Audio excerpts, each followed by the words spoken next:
મારા વાલા પ્રિયો, હું ઈસુ ખ્રિસ્તના નામથી તમને શુભેચ્છા પાઠવું છું। આ જગ્યા કેવી છે? સરસ છે ને?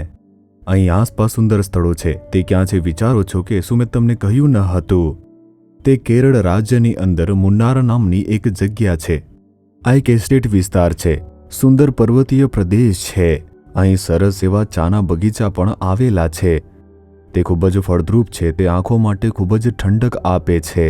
પરમેશ્વરની રચના જોવી એ ખરેખર એક સુંદર અનુભવ છે। તમારે પણ એકવાર આવીને આવા સ્થળો જોવા જોઈએ। ઘણા પ્રવાસીઓ અહીં આવે છે। તમારા રજાના સમય દરમિયાન પરિવાર સાથે આવો, અહીં થોડા દિવસ માટે રહો અને તમારા બાળકોને આ સ્થળો તમે બતાવો।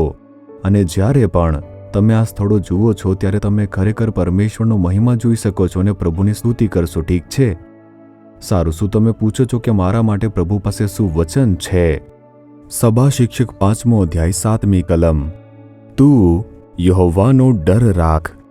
પ્રભુ તમને જોઈને કહે છે, મારી દીકરી, મારા દીકરા, હું સૃષ્ટિકર્તા પરમેશ્વર છું। મેં તમને બનાવ્યા છે અને આ દુનિયામાં રાખ્યા છે અને હું દરેક વસ્તુ જોઈ રહ્યો છું। પરંતુ શું તમે મારાથી ડરો છો? આમ પ્રભુ તમને પૂછે છે। યહોવાનો તમે ડર રાખો। માણસોને ઘણા બધા પ્રકારના ડર હોય છે। કેટલાક નાના બાળકો તેમના પિતાથી ડરતા હોય છે, કેટલાક તેમની માતાથી પણ ડરતા હોય છે, કેટલાક તેમના શિક્ષકથી પણ ડરે છે, કેટલાક લોકો તે બીજા લોકોથી ડરે છે, છતાં કેટલાક લોકો બીજાથી ડરતા જ નથી। આપણને બીજા કોઈનો ડર હોય કે ન હોય, આપણને પ્રભુનો ડર હોવો જ જોઈએ।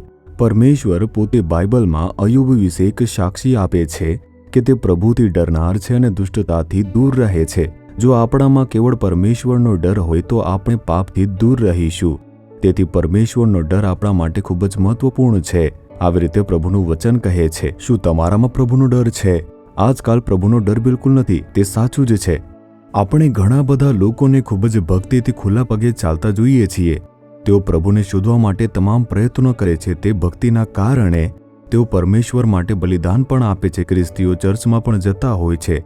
આ પ્રકારની ઘણી પ્રકારની ભક્તિ છે। ભક્તિના કારણે કેવળ મહાન આશીર્વાદો તમે જોઈ શકતા નથી। જો કે ભક્તિ તે જરૂરી છે, પણ પરમેશ્વરનો ડર તેના કરતાં ઘણો મહત્વપૂર્ણ છે। શું તમે પ્રભુથી ડરો છો? ઘણા ભક્તિ ભાવ ધરાવતા લોકો દારૂ પીશે, છેતરપિંડી કરશે, લાંચ લે છે અથવા ભ્રષ્ટાચાર કરે છે। ભક્તિભાવથી તેઓ પ્રભુની આરાધના કરે છે, ઘૂંટણીએ પડીને ભક્તિભાવથી પ્રાર્થના કરશે, છતાં તેઓ બધા પ્રકારની ચોરી કરશે। તો પછી ભક્તિ કરવાનો શું ફાયદો છે? જો તમારામાં પ્રભુનો ડર રહેશે, મનમાં ખાતરી રહેશે કે મારે લાંચ લેવી ન જોઈએ, મારે અન્યાય ન કરવો જોઈએ, બીજા લોકો વિશે વાત ન કરવી જોઈએ, પ્રભુ મારા પર નજર રાખી રહ્યા છે, બીજાઓ વિશે ખરાબ વાતો ન કરવી, મારે બીજાઓનો દોષ ન આપવો જોઈએ, દુઃખ પહોંચાડવું ન જોઈએ, આવી રીતે એક ડર રહેશે અને પછી તમારું જીવન પવિત્ર રહેશે। તેથી જ તે પ્રભુનો ડર રાખવાનું કહી રહ્યા છે। શું તમારા હૃદયમાં પ્રભુનો ડર છે? હે પ્રભુ, મારે હંમેશા યહોવા તમારો ડર રાખવો જોઈએ, મને દુષ્ટતાથી દૂર રહેવા દો અને એક પવિત્ર જીવન જીવવા દો, આમ કહો। આવા લોકો આશીર્વાદિત લોકો છે। કેવળ તેઓ જ શાંત અને ખુશ રહી શકે છે। શું આવી રીતે પ્રાર્થના કરીએ? પ્રભુ તરફ જોઈને કહો કે હે પ્રભુ, મને હંમેશા તમારો ડર રાખવા દો, મને તમારો ડર રાખવા દો, જેથી પવિત્ર જીવનને ન્યાય જીવન જીવી શકું। હું તે માટે પોતાને પ્રતિબદ્ધ કરું છું, ઈસુના નામમાં। આમેન, આમેન। જીસસ રિડીમ્સ ગુજરાતી યુટ્યુબ ચેનલને સબસ્ક્રાઇબ કરો। દરેક નવા કાર્યક્રમની માહિતી મેળવવા માટે બેલ આઇકન પર ક્લિક કરો।